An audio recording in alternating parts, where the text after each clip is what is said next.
மே 7 தமிழக அரசியல் வரலாற்றில் வலிமையாக பதிந்த நாள்.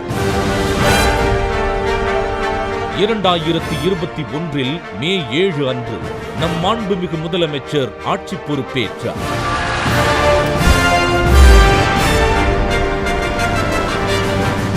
நூற்றி 10 விதியின் கீழ் உலகமே உற்று பார்த்த உன்னத திட்டத்தை அறிமுகப்படுத்தினார்.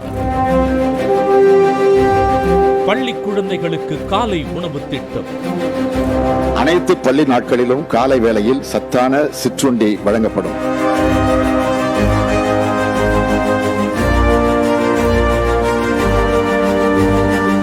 முதல்வரின் காலை உணவு திட்டத்துல நான் முதல் முறையா சாப்பிட்டேன். ரொம்ப நல்லா இருந்தது. குழந்தைங்க ஆர்வமா சாப்பிடுறாங்க. சேமியாவும் சரி, சாம்பார்லயும் சரி, வெஜிடபிள்ஸ்லாம் போட்டு சூப்பரா வச்சிருக்காங்க. தலைவன் தாயாக இருந்தால்தான் இத்திட்டங்கள் எண்ணங்களில் தோன்றும்.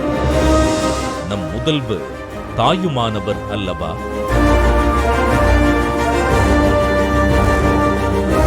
மாணவர்களின் வாழ்க்கை பயணம் கனவை தேடித்தான் இருக்க வேண்டும், உணவை தேடி அல்ல.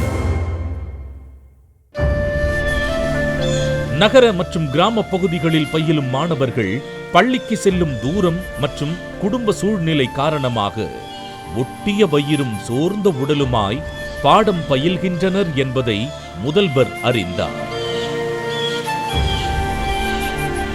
நம் முதல்வர் தீட்டிய திட்டம் பசி எனும் கொடிய தீயை அழித்தது.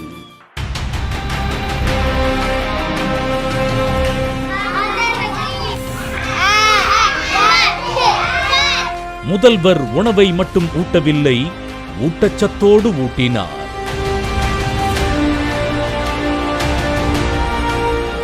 பள்ளி குழந்தைகள் பசி என்ற சொல்லை எழுத்தால் மட்டுமே அறிவர்.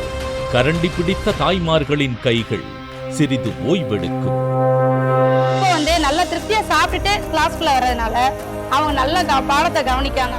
இந்த காலை உணவு திட்டம் ரொம்ப உதவியா இருக்கு எங்களுக்கு. ஊட்டச்சத்து இல்லா குழந்தை தமிழ்நாட்டில் இனி இல்லை என்ற நிலை உருவாகும். அரசு பள்ளி சேர்க்கை அதிகரிக்கும்.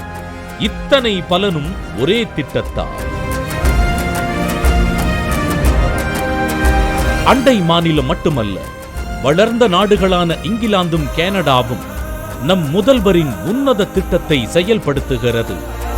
நாளைய தலைமுறை அறிவில் சிறந்தும் உடல் நலத்தில் உலகம் வியக்கும் அளவிற்கு தொலைநோக்கு திட்டத்தை செயல்படுத்தியுள்ளார்.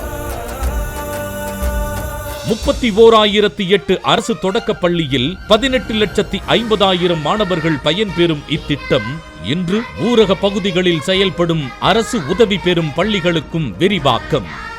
வாடிய பயிரை கண்டபோதெல்லாம் வாடினார் வள்ளலார். வள்ளலார் வழியில் குழந்தைகள் வாடாமல் இருக்க உணவளிக்கிறார் நம் முதல்வர். உலகில் உயிர்கள் வாழும் வரை நம் முதல்வரை வாழ்த்தும்.